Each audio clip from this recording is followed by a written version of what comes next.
Turabaramukije cyane banywanyi ba heritagetelevisionburundi turanabahaye ikaze mu kiganiro canyu umusomyi n'umwanditsi. Uyu munsi dufise igitabo gishasha nko twama tubikora buri gihe tuje kubashikiriza ikiganiro gisanzwe kibayagira ku nyandiko zitandukanye za Rukristo kugira ngo muzimenye tuzimenyere hamwe tumenye abazanditse, ariko kandi na cane cane dushobore kuzikura mu nyigisho zidufasha kumenya Imana, kuyizera, kuyikurikira, kuyikorera hamwe no kumenyekanisha ibikorwa vyayo n'izina ryayo. Nkuko nari ndabivuze dufise igitabo gishasha no munsi, kandi dufise n'umutumire mushasha ari ngaha iruhande yanje, tugira duhe ikaze acagira akanatwidondora. Turaguha ikaze mutumire. Murakoze cyane, murakoze kunyakira. Amazina yanje nitwa NGABIRANO Léandre. Nsanzwe nsengera mu ishengero za Temple, ariko nkaba natumiwe nk'umuntu ku giti ciwe, hanyuma nize amashure ya kaminuza mu vyerekeye inyifato y'abana bakiri batoya n'imiyabaga. Hama bikorwa vya misi yose nsanzwe nkora akazi ko gusobanura inyandiko canke imvugo igihe abantu bariko barakora ibikorwa bitandukanye. Turaguhaye ikaze cyane Léandre.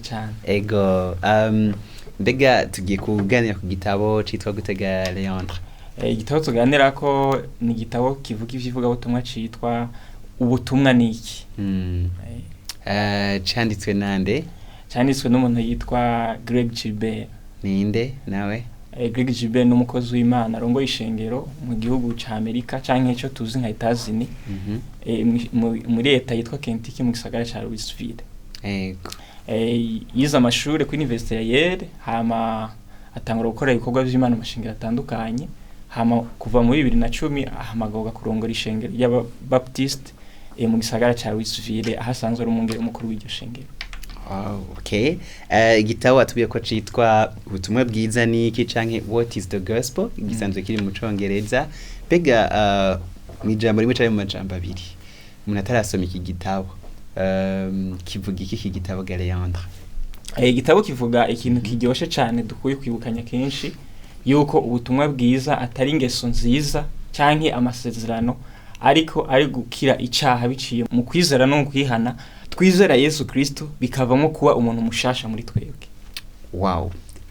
Arico ngira ngo birihora yitana inkuru nziza. Niyo nkuru nziza mu bisanzwe. Kubera umuntu bivuga ngo ni inkuru nziza kubera umuntu akira ikintu yaragwaye. Wow. Aca hera ahantu nyene avuga ati hari ikibazo gikomeye cyane mu ntangamarara, atari ikibazo cyane gikomeye ku vyerekeye cyari cy'ubutumwa bwiza. Aravuga ico kibazo, ariko akanavuga kandi nico bifasha kumenya ubutumwa bwiza canke ico bizana kutamenya ubutumwa bwiza. Agaca kandi anavuga yuko ariyo ntumbero y'iki gitabo. Ico kibazo ni ikihe ga Léandre, hanyuma asa n'ucishura gute mu ntumbero yita ko ari intumbero z'iki gitabo? Ikintu umukozi w'Imana yerekana mu gitabo yanditse, yerekana yuko ivyiyumvira abantu bafise twokwita ko ari ubutumwa bwiza uko abantu bonyene babivuga. Rero abantu bashikiriza ivyiyumviro bitandukanye. Hari abavuga yuko ubutumwa bwiza ari ukumenya yuko hariwe ivyaha bikagarukira. Hari n'abandi bavuga ati ni ukumenya yuko Imana ikuzi igufiteho umugambi mwiza, ibintu vyo gutera imbere n'ibintu nk'ivyo. Hariho n'abandi bavuga yuko ubutumwa bwiza ari uko Yesu azogaruka akazana ubundi bwami. Rero uko niko abantu bavyiyumvira, ariko uko we yabisiguye ubutumwa bwiza yerekanye ko ari ikindi kintu. Wow. Rero ubutumwa bwiza uko buvuga, ubutumwa bwiza buri uko bumeze, ubwa mbere umuntu amenya yuko ubuzima afise yabukuye ku Mana, yuko ari kiremwa. Donc umuntu akumva yuko Imana hari ikintu uzomubaza. Icya kabiri cyo kumenya no gutahura ikibazo cabaye hagati mu migenderanire y'Imana n'umuntu, kumenya yuko haba ikibazo umuntu akagarariza Imana agacumura. Ubwa gatatu cerekana kiranga ubutumwa bwiza ni inyishu yaje, inyishu nayo yazananye mu gupfa no kuzuka kwa Yesu Kristo. Wow. Hama ingene rero umuntu ashobora kuronka iyo nyishu biva kuri we, ingene Imana imwe imuhamagara nawe hanyuma akemera akizera, hanyuma akihana agashobora gusubira mu busabane n'Imana. Rero uko niko asigura ubutumwa bwiza, kumenya yuko ubuzima Imana hari ikizokubaza, hama ukamenya yuko habaye ikibazo cyo kugarariza umuntu yagararije Imana, ubwa gatatu ukamenya yuko kugira ngo Imana ico kibazo gikemure hariho umuntu yapfuye akazuka ariwe Yesu Kristo, ubwa kane umuntu nawe acasabwa kumwizera akihana kugira ngo asubire mu busabane n'Imana byose bigende neza. Wow. Murakoze cyane. Iki cyambere atwari mu ntangamarara acavuga kandi ati aho kuri ahereza intangamarara acavuga yuko ariyo ntumbero iki gitabo kigamije kwerekana ivyo bice vyose weje kudondagura. Asa nuvuga kuri ivyo bice gatoyi mugabo mu bundi buryo avuga ati hariho ubutumwa bwiza icarico mu gice ca mbere akavuga ibibazo bine ubutumwa bwiza bwishurako hanyuma kandi agaca anerekana mbega ubutumwa bwiza burihe muri Bibiliya. Eske Bibiliya yose ni ubutumwa bwiza canke hari igice ari ubutumwa bwiza mbega muri Bibiliya umuntu agiye arondera ubutumwa bwiza canke niki kitwereka ko ikintu kiro kiravuga ari ubutumwa bwiza muga kandi akanavuga yuko bivana hari uburyo butandukanye bwo kubona iyo nkuru nziza muri Bibiliya cane akoresheje mu vyanditswe n'intumwa canke n'ivyagiye birandikwa mu vyete vya Paulo n'ahandi. Wo biducishiriza ko Léandre here kuri ibibazo bine ubutumwa bwiza bwishurako. Ubutumwa bwiza uko umwanditsi w'igitabo kavyerekana arerekana yuko hari ahantu ubutumwa bwiza nkuko abisigura buri arerekana ko dushobora kubisanga mu cete Paulo yandikiye abaromani kuva mu gice ca mbere gushika ku ca kane. Iyo usomye ico gice c'igitabo ca Bibiliya urabona ingene Paulo yerekana agakiza kagasigura icarico, ingene Imana ariyo yaremye ibintu byose hanyuma umuntu akagarariza mugabo Imana ikazana agakiza biciye muri Yesu Kristo. Hanyuma umuntu akizera akava mu vyaha agahinduka.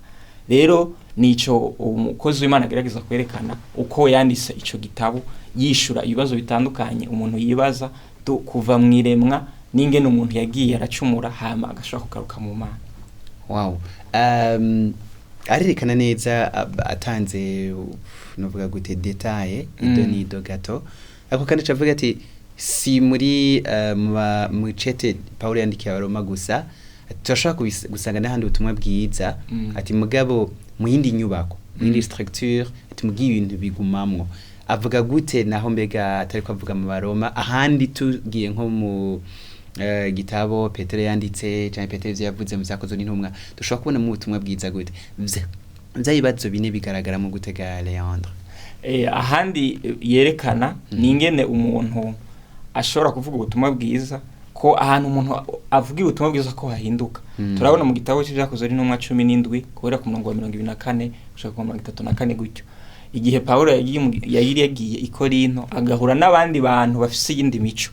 Rero turabona yuko uburyo ubutumwa bwiza buvugwa hari igihe umuntu ahindura ibintu bimwe kubera ahantu ari hahindutse cyangwa afise umwanya mutoya kandi n'abantu ariko arabwira batameze nka babandi. Rero ukungene Paulo yavuze ubutumwa tufashe nk'akarorero aho yari ari Korinto abantu ariko arabwira bari abantu b'abanyabwenge bize ibintu vy'ivyiyumviro twita filosofi. Rero uburyo yababwiye yafatiye ku kintu gihari ahantu hari handitse izina ry'Imana itazwe ashafatira ngaho ababwira yuko ikibazo gihari ari uko bahimbaza Imana. Kubera bari abantu bahimbaza bari muri idolatry yaciye afatira nyene ku ijambo ryo guhimbaza ababwira yuko agira babwire Imana batazi. Ni tubiravye neza ntihagara amajambo yo kuvuga ngo mwihana ivyaha muhinduke mukizwe nkuko Paulo yavuze mu gice cya 3 byakozwe n'intumwa ntavyo tubonaho. Ariko uburyo abantu bakizwa urabona yuko naho atayivuze mu majambo agaragara biraga indani ugiye mu majambo yavuga urabonamwo yuko yavugamo agakiza ko guhinduka umuntu akizera. Wow. Ati ashobora naho bitagaragara mu ico gisomwa ati Paulo ashobora kuba yarasubiye akababwira ati kwera babwira ivy'urubanza gusa nta musaraba babwira nta byo kunywana n'Imana babwira ati biragaragara yuko mwisi herekana ko ari yabize ati ntibashobora kwizera atababwiye ubutumwa bwose bukwiye ati birashoboka kwikindi giye kwera bari kumwe gusa bitanditswe ngaha mu kavyari vyavuzwe. Ibibazo bine Greg Gilbert avuga bikomeye.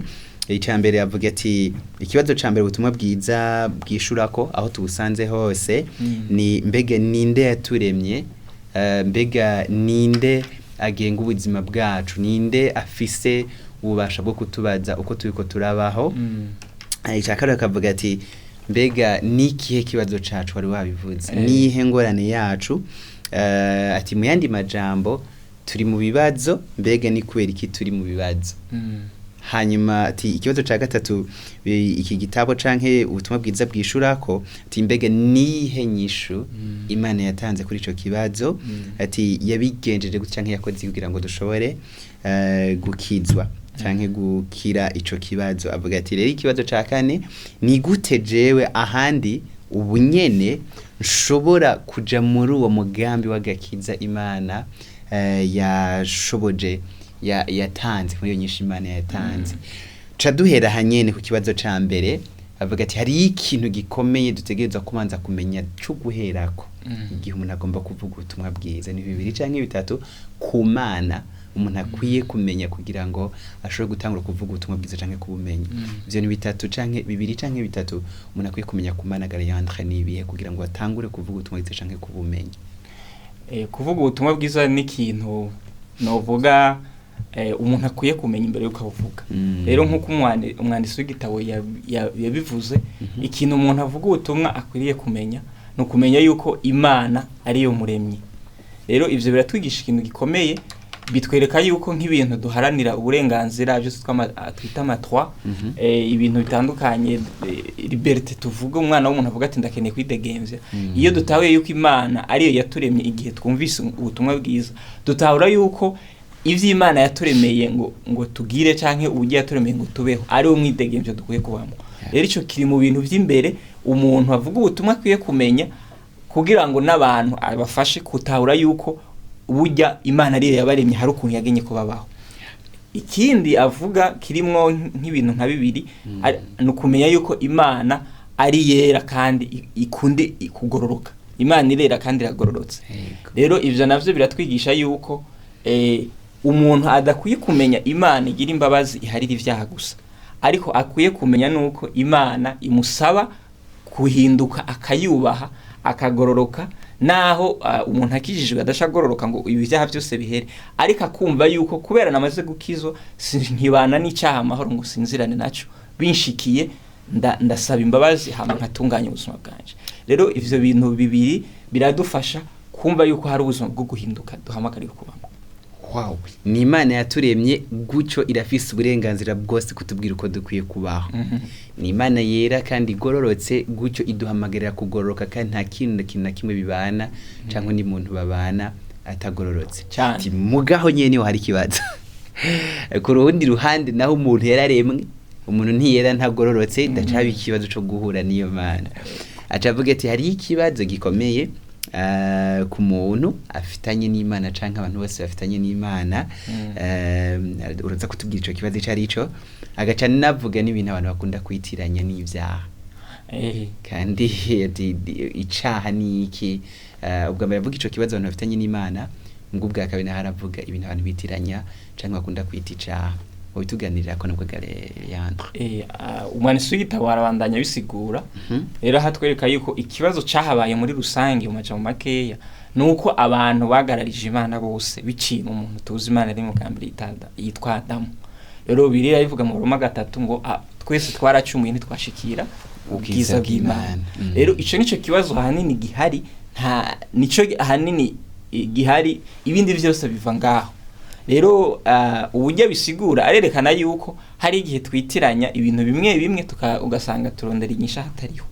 rero ngerageje kuvuga uko yabivuze mu majambo makeya arerekana yuko abantu twitiranya icyaha n'inkurikizi zacu notanga karorero nko kumva yuko atakintu ushoboye wiyagiriza atakintu maze cyangwa ubuzima bwawe budafise intumbero rero abantu barashaka kuvuga ubutumwa bavuga ati Imana ihari kugira ngo ntusubire kwiyagiriza canke wumve ubuzima bwawe wumve yuko ufise intumbero ariko izo ni inkurikizi z'icyaha nta icyaha si ico ariko izo ni inkurikizi zacu ikindi kintu yerekana no kwitiranya icyaha n'ubusabane bwahungabanye n'Imana rero abantu barashaka kumva yuko ikibazo cyahabaye ni horasyo yabaye yahungabanye itagihari nkuko tukunda kubivuga urashaka kuba ufise umuntu mukundana hanyuma imigenderanire igahagarara wowe urabandanya ubuzima bwawe nawe akabandanya ubundi ariko ku Mana suko bimeze ku Mana icyabaye Imana yareremye umuntu hama aracumura atakaza ishusho yiwe kandi atakaza n'ico Imana yari yashize muri we. Urumva harimo yuko Imana nayo yahomvye.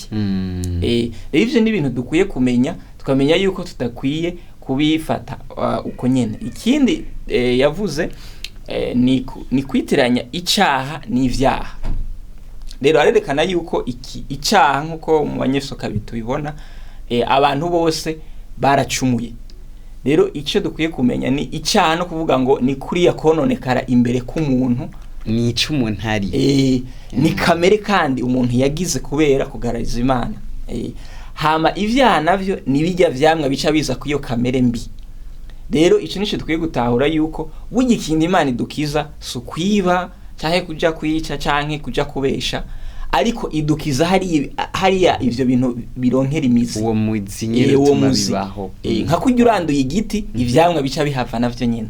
Rero muri make nuko no bivuga, murumva n'amajambo meza cyane aryoshe. Amen. Aho nyine umuntu n'umunyabyaha yaratandukanye n'Imana, busabane bwiwe bwarononekaye, kandi bucuti n'Imana twabonye kwigororotse hamwe ngira kugororoka no gutungana binasigura kwihana ivyaha. Bisigura ko umuntu rero ari munsi y'urubanza rw'Imana. Ati mugabe Imana muntu bwayo ntiyerekeye ibintu ngaho, ntiyerekeye umunyabyaha ngaho hantu hiwe. Ati yararungitse mu rukundo rwayo umukiza Yesu Kristo kugira ngo ashobore gukiza abantu canke ashobore kubanywanisha n'Imana, ashobore kubakiza na wa muzi w'icaha. Rero aramuvuga mu buryo butandukanye, akanasigura n'ici gikorwa ciwe gisigura kubizera. Léandre, umutima yatoye kugira ngo igisubire kunywana n'abantu bavuye mu bucuti nayo nuhega Léandre. Ici Imana yaduhaye nk'inyishu ku kibazo dufise, no kwihana, no kwizera tukihana, ha mu buzima bwacu bugahinduka. Rero ico nico kintu Imana yahaye umwana w'umuntu, nico Imana idusaba kwizera Yesu Kristo, hama tugahinduka tukagira ivyamwa bishasha. Yatanziye Yesu, gutangwa kwa Yesu Léandre ni kubera ko umuntu adashobora gukizwa Yesu atahari. Kubera iki Yesu yabanje kuza, bega nico yakoze, urupfu rwiwe bisigura iki, bishobora kumfasha ikije kugira ngo nywane n'Imana.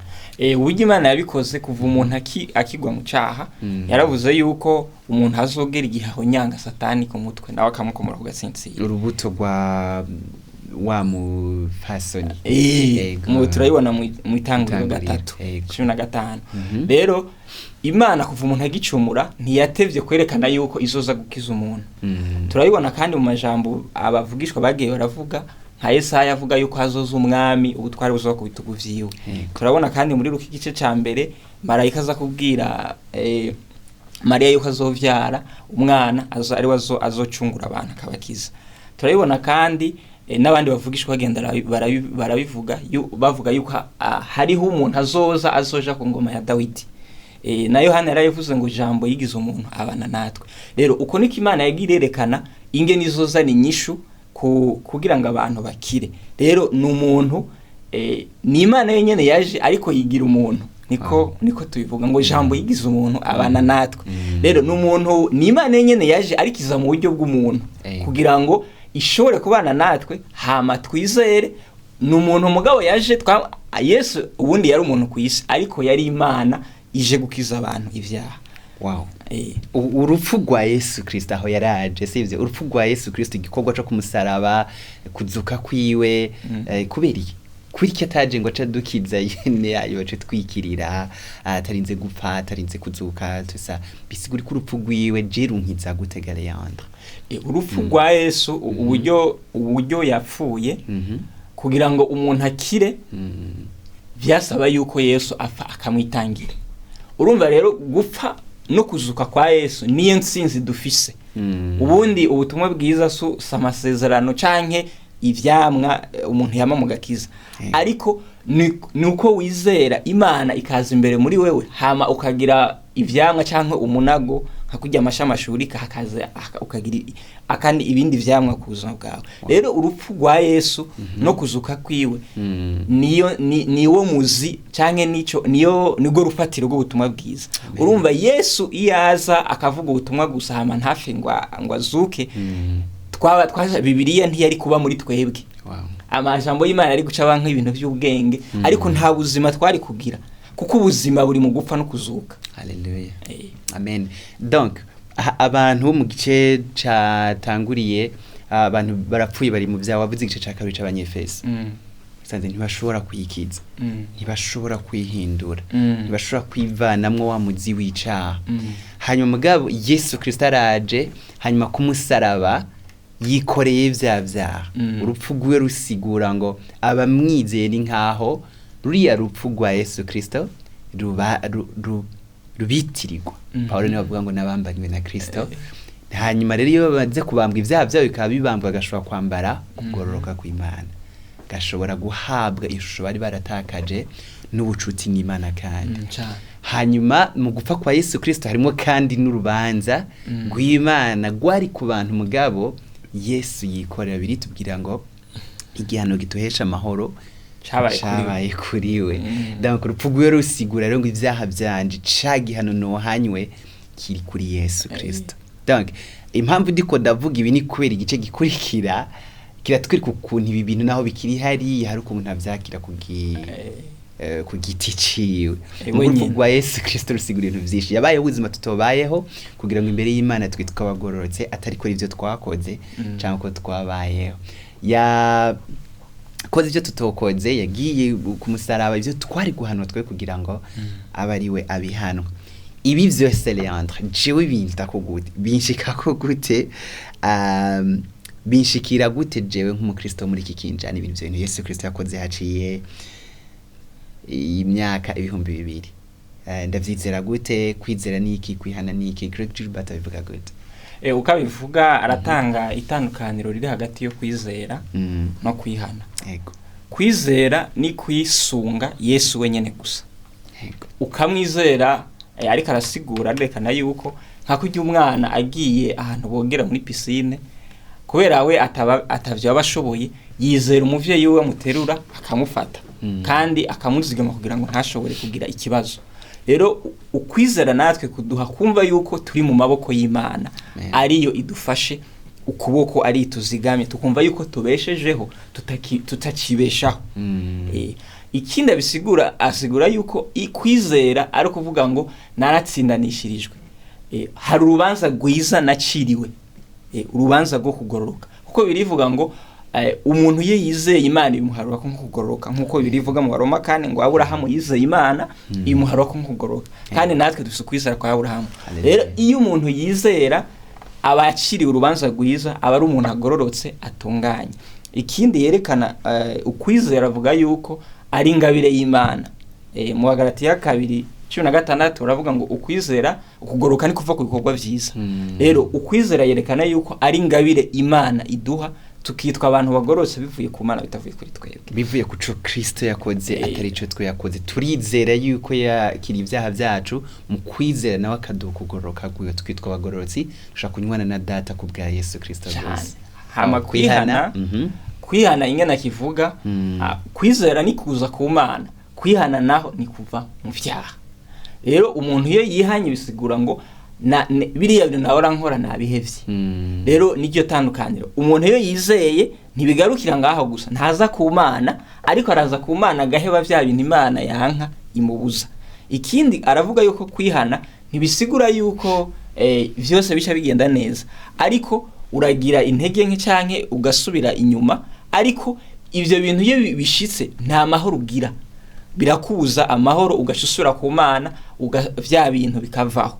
Rero ico ni ikintu gikomeye cyane dukwiye kumva. We hari umuntu yatanze akarera avuga ati ku muntu atarizera we ubwiwe n'ivyaha baraje hamwe bakagwanya Imana. Ariko ku muntu amaze kwizera aje hamwe n'Imana bakagwanya ivyaha. Rero iryo niyo tandukaniro ashira. Urumva harimwo itandukaniro rinini uba witandukanije n'ivyaha bicwa avuga uti Imana nshoboza nsindibi. Ariko iyo umuntu atarizera afatanya n'ivyaha bakagwanya Imana. Rero niyo tandukaniro ubona kare umuntu yatanze ariko nakaruru kiza cyane gafasha umuntu gutahura. Wow, kwizera ni no kwihana ni nko gufata ngo guhunga ibyaha ngahungira kuri Kristo. Amen. Dusigaje umwanya mutoyi cyane. Igice cya gatandatu aravuga icari c'ubwami bw'Imana, avuga icari c'ubwami bw'Imana cyo gusigura nico budasigura, hamwe n'ibintu bishika kuri bitanu tubwiramo nka bibiri bisigura canke les implications ico bizana kumenya icari c'ubwami bw'Imana mu mwanya mutoyi cyane. Mu bwami bw'Imana birasigura gucungurwa. Mu Makolosayi 1:12 yerekana ngo twavuye mu bwami bw'umwiza tuje mu bwami bw'umucyo. Rero mu bwami bw'Imana harimo gucungurwa, novuga ngo urimuka ukavaha ukaje handi hantu. Ikindi ikintu ubwami bw'Imana busigura harimo ubundi buzima bushasha. Mu Baroma 6:12-13 ni hatwereka yuko ingingo zacu tudakwiye kuzikoresha ivyaha. Novuga ngo umuntu yahora afata amaboko yiwe akayibisha arabiheba, umuntu yahora akoresha umunwa wewe kubesha arabiheba. Rero ivyo nivyo bintu ubuzima bwo mu bwami. Ikindi kintu atwereka nuko mu bwami tugira ubwenge bw'Imana. Mu Banyefeso 3 niho Pawulo yavuga yuko ishengero rikwiye kwerekana ubwenge bw'Imana. Amen. Muri gigisha ubwenge bw'Imana. Rero ubwo nibwo buzima bw'ubwami mu majambo make yuko no bivuga tubwinjira mu biciye muri Yesu, nkuko Yesu agitanga kuvuga ubutumwa yavuga ngo mwihane kuko ubwami bw'Imana buri hafi canke bwashitse. Mu majambo make nuko no bivuga. Kandi ati hari ubwami bw'Imana bwashitse, hari n'ubwami bw'Imana bwiye kuza. Wow. Igice c'indwi gishira icanyuma aravuga ati birakwiye ko tugumiza umusaraba nk'umushinge canke la croix au centre. Kuko c'umusaraba nk'umushinge ibintu byose dukora ivyo tuvuga. Aravuga ati abantu biyorohereza bashobora gufata ikindi kintu bakakigira umushinga atari umusaraba. Ati mugabo birakwiye ko umusaraba ari uguma hagati. Kandi acerekana ibintu bitatu abantu bakunda kwita ubutumwa bwiza, baza kwivuga mu buryo bwo kudondagura cyane kwera kanya kandi atari ubutumwa bwiza. Ni gute tugumiza umusaraba ku mushinga ibintu turiko turakora canke au centre y'ivyo dukora n'ivyo twizera? Wanise igitabo Greg Gilbert yerekana yuko mu kino gihe hari kuntu ibintu tubona nk'ubutumwa bwiza mbwa atari byo. Yaravuze ijambo abantu bakoresha ngo Yesu n'umwami, abantu bakumva yuko Imana irikizana ubundi bwami aho ibintu byose bizovaho ibintu byose bigashobora kuyunga n'Imana. Rero abantu baca bumva yuko Imana iri mu gukora ikintu gikomeye. Urumva ubutumwa bw'umusaraba canke kwizera bivamo bizana no kwihana nishaka kuvugwa. Ikindi kintu yerekana nuko ni ikintu bavuga ngo iremwa kugwa canke kugwa mu cyaha, hama gucungurwa, hama no kuzura ku ibintu byose. Rero aha abantu baca babaho bizera cyane ibintu bizoza, bakavuga ati hari ikintu kizoza nico turindiriye. Rero ico kintu kiratuma abantu badashobora gushira umushinge kubakira ku buzima bw'umusaraba cyane kwihana no kwizera. Icya gatatu ni kuvuga ngo duhindure imico y'abantu. Rero abantu bakabaho baraje ishinga no guhindura ingene hanze hameze, gukora ibikorwa byiza, gukora ibintu bikomeye. Rero ivyo bintu bigatuma kubakira ku buzima bw'umusaraba cyane kwizera kurimo kwihana, ivyo bintu bigaca bitakara. Ubiravye ni bavuga ibintu bibaho nka Yesu n'umwami kandi kuremwa no kugwa byarabayeho kandi no guhinduka muri societe turabikora. Ari ikintu dutakaza bwa buzima buva ku Mana, abantu ntibabe bagihinduka ubwabo kandi arico cyazanye Yesu. Musanzwe ibintu byose birivuga turashobora kubikora muga tugahusha umushinge w'ico Yesu Kristo yakoze ku musaraba. Muga ntishobora guhimbara Imana ko twabivuze yuko kunywana n'Imana byose bihagaze mu gikorwa c'umusaraba. Bihagaze mu cyo Kristo yakoze mu kibanza c'abanyabyaha. Bihagaze mu cyo Kristo yakoze kugira ngo banywane n'Imana. Bihagaze mu cyo Kristo yakoze kugira ngo baharigwe. Ibindi byo turashobora kubikora mugabo ntishobora guhimbara Imana bidakore mu mwana wawe. Nico bari kwaravuga Greg Gilbert ndibaza. Kibazo ca nyuma maya muto yinyene ko nariko ndakubwira igice ca nyuma c'8 Greg Gilbert avuga ku bushobozi bw'ubutumwa bwiza. Avuga ati hari ibintu ubutumwa bwiza bubwiriza kuzana mu bugingo bwacu. Akavuga ati hari ibintu buvyara wari wabivuze mugabo bigaruka ko gatoyi. Atangura kutarakizwa muga kandi akavuga no kuwakidije ukuntu akwikuaho ubuzima buhimbara Imana. Se nk'umunota umwe n'amasegonda 30 imbere yuko turangiza. Ego murakoze. Hama ikintu yerekana yuko ku butumwa bwiza ni burazana imbuto mu buzima bw'umuntu. Ego. Hariho ubuzima bushasha tubaho, aravuga yuko umuntu agira kuruhuka, akagira no kubaho no kugira umunezero. Ikindi avuga nuko umuntu akunda bene se canke abo bivukana, kuko mu Mana twizeye tuca dushika abantu bavukana. Umuntu aragira urukundo, agakunda abantu, akiyumvamwo, akagira nk'umuryango, akagira urukundo muri we. Ikindi nuko umuntu avuga ubutumwa bwiza, akagira umutwaro nk'uwo abantu bazi Imana bafise, canke kugiye Yesu yabidutumye muri Luka 24 umurongo wa 46-47 avuga ati mugende mubwira abantu bose ubutumwa bwiza biciye mu kwihana kwa Yesu Kristo, biciye mu guharigwa ivyaha biva kuri Yesu. Rero ico ni ikintu atwereka yuko tugira mu buzima bwacu tumaze kwizera. Ikindi nuko tugira dushaka kuzobona kugaruka kwa Yesu, tukamukumbura. Ivyo ni ibintu tugira mu buzima bwacu. Iyo tumaze gukizwa turavuga ubutumwa bwiza, turagira ubuzima bwo kuruhuka n'umunezero, turakunda abandi, kandi turakumbura Yesu. Ukumva yuko umukumbuye, ushaka kumubona naho umwizera, ariko ugashaka ngo azoze umubone, muyihoberane, navyo birashoboka. Ku muntu atarakizwa nawe, atarakizwa, umuntu akwiye kumva ubushobozi bw'umusaraba, ikintu niki akwiye gukura mu bintu byose yumvise. Mbega Léandre, ku muntu atarakizwa, ikintu akwiye gukura mu bintu nk'ibi nuko wewe ikintu gikuru akwiye gukuramo nuko akwiye gukizwa, kugira ngo ibintu byose twavuze nk'inyungu cyangwa ubuzima bushasha ko mu bwami bw'Imana bishobore kuza. Kuko atarakizwa ntiyobaho ibintu biva ku gakiza atarakizwa. Rero ni inkuru nziza ku muntu ariko arumviza ikiganiro atarakizwa, ni n'inkuru nziza ku muntu amaze gukizwa, kuko nawe yumva yuko inyungu ari nyinshi. N'utarakizwa nawe akumva yuko hari ikintu atararonka yasizwe. Urumva ni inkuru nziza ku bantu bose. Amen.